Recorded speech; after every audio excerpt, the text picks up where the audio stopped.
کراچی میں مساجد میں نکاح کا رواج بہت بڑھ گیا الحمدللہ. پنجاب میں بھی ہے مگر تھوڑا کم ہے. دیکھو مسجد کیسی پیاری جگہ ہے, نماز کی جگہ ہے, مقدس جگہ ہے, وہاں کتنا سادگی سے نکاح ہو جاتا ہے, کتنی برکتیں ہیں. تو اس کو رواج دینا چاہیے مساجد میں نکاح کو.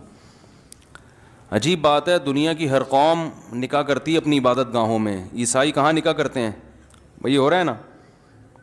عیسائی کہاں نکاح کرتے ہیں؟ چرچ میں. ہندو اپنے پنڈتوں سے پڑھواتے ہیں. تو یہ دنیا کی ہر قوم میں ہوتا ہے. آج کل نکاح عدالتوں میں شروع ہو گیا ہے. تو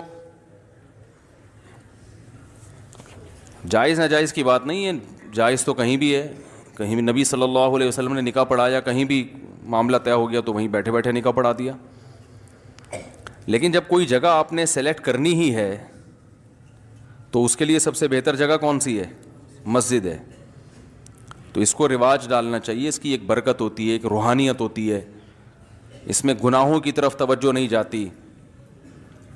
بھئی کیا مسئلہ ہے؟ اچھا, دوسرا بار بار اس پر بات ہوتی رہتی ہے, نکاح کو آسان بناؤ, آسان بناؤ, آسان بناؤ, ٹینشن فری بناؤ نکاح کو. زنا کو مشکل ہونا چاہیے, نکاح کو آسان. تو اس نکاح کو آسان کیسے کیا جائے گا؟ جہیز ختم کرو. کیا خیال ہے بھائی؟ ابھی بیان پورا ہوا نا. جو اسلام پہ مکمل راضی ہو تو اسلام میں جہیز ہے. سارا خرچہ اللہ نے کس پہ ڈالا ہے؟ بولتے کیوں نہیں بھائی؟ لڑکے پہ ڈالا ہے. نان نفقہ لڑکا کرے گا, مہر لڑکا دے گا, اور اللہ بھلا کرے گھر کا سامان سارا کون لے کے دے گا؟ لڑکا دے گا. تو سارا وہ اسٹینڈرڈ بھی وہی ہونا چاہیے جو لڑکی والوں کا اسٹینڈرڈ ہے, اس حساب سے. تو سارے خرچے اللہ نے مرد کے کندھوں پہ ڈالے ہیں, اور اللہ نے قرآن میں مرد کی فضیلت اسی بیس پہ بیان کی ہے. الرجال قوامون علی النساء بما فضل اللہ بعضهم علی بعض وبما انفقوا من اموالهم. اب لوگ نیچے بڑھ جائیں تو ثواب زیادہ ملے گا. پیچھے لوگ بیچارے کھڑے ہوئے ہیں نا, وہ دیکھ رہے ہیں. تو الرجال قوامون علی النساء, اللہ تعالیٰ فرماتے ہیں کہ مرد کو ہم نے حاکم بنایا ہے. عورت غلام نہیں ہے, محکوم ہے. محکوم میں اور غلام میں فرق ہوتا ہے. دیکھو جو بھی وزیر اعظم ہے, جو بھی صدر ہے, وہ حاکم میں, ہم کیا ہیں؟ محکوم ہے نا.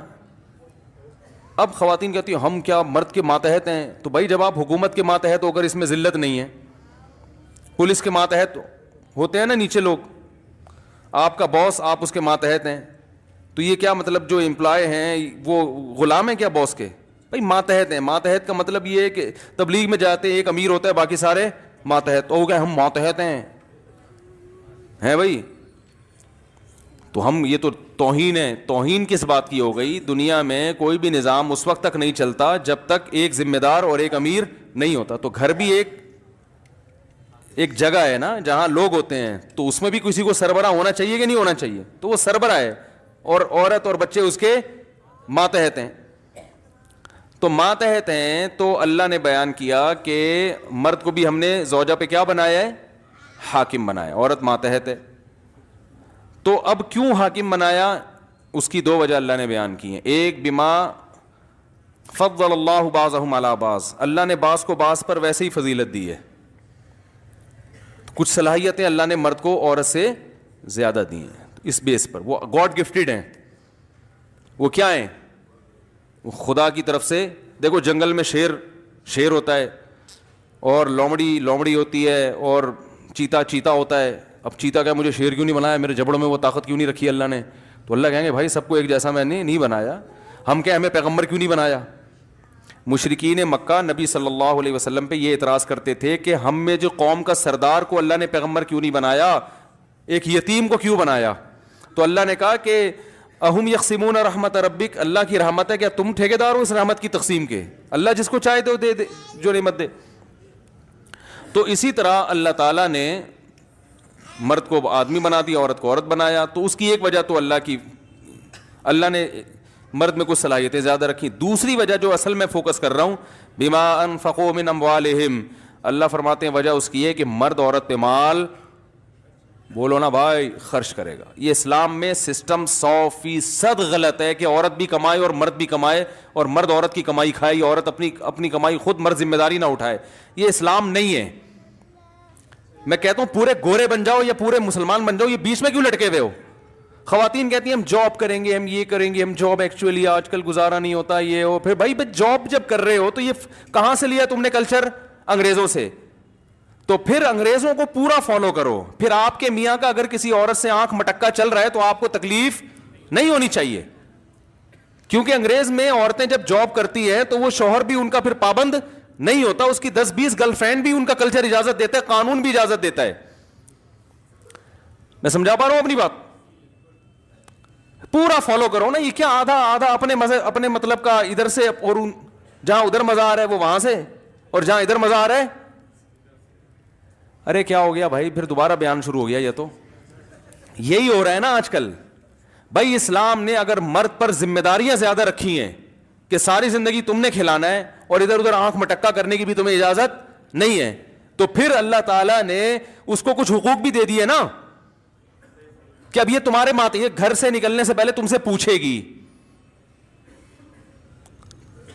تمہاری اجازت کے بغیر گھر کی 4 دیواری سے باہر نہیں نکل, تمہاری اجازت کے بغیر کسی کو گھر میں نہیں آنے دے سکتی, تمہاری پرمیشن کے بغیر فون پہ نہیں بات کر سکتی.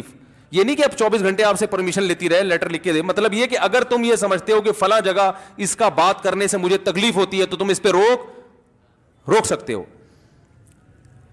کیونکہ ہر چیز کو غلط لے کے جاتے ہیں نا. ہر دفعہ فون کرنے سے پہلے پوچھے گی میں امی سے بات کر لوں, ابا سے بات کر لوں, یہ نہیں مطلب ہے. مطلب یہ ہے کہ اگر آپ کو کسی سے بات کرنا اچھا نہیں لگ رہا بیگم کا, تو آپ اس پہ پابندی لگا سکتے ہیں, اس بیس پہ اس کا نان نفقہ بند کر سکتے ہیں آپ, کہ بیسک رائٹس ہیں جو اللہ نے آدمی کو دی ہیں. تو اس طرح کی چیزیں اللہ اب آدھے ادھر سے لے رہے ہیں, آدھے بولو بھائی ادھر سے لے رہے ہیں, تو پھر کہیں بھی ایڈجسٹمنٹ نہیں ہو پا رہی ہے.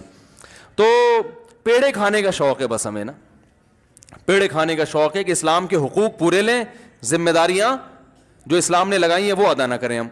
تو اب اللہ تعالیٰ نے بھائی مرد کو جو فضیلت دی ہے, گھر کا سربراہ بنائے, اس کی بڑی وجہ قرآن بیان کر رہا ہے کہ مال کون خرچ کرے گا؟ بولو بھائی, ڈبل بیڈ کون لے کے دے گا؟ الماری کس کی ہوگی؟ بیگم کے کپڑے جس الماری میں رکھے جائیں گے وہ الماری کس کے پیسوں سے خریدی گئی؟ بولیں شاباش, سبق ہے, غیرت دلا رہا ہوں, غیرت. بولیں تکیہ کی پیسے کون دے گا؟ وہ ڈنر سیٹ جس میں پلیٹیں بیگم کھائے, پلیٹیں تو نہیں کھائے گی, خیر پلیٹوں میں جو چیزیں کھائے گی وہ پلیٹیں کس کے پیسوں سے ہوں گی؟ مرد کے پیسوں سے ہوگی. جو زیور اس کے گلے میں ڈلے گا وہ کہاں سے آئے گا بھائی؟ بولو نا بھائی, کیا ہو گیا؟ آدمی کے پیسوں سے ہوگا, جو میاں ہیں, میاں یا میاں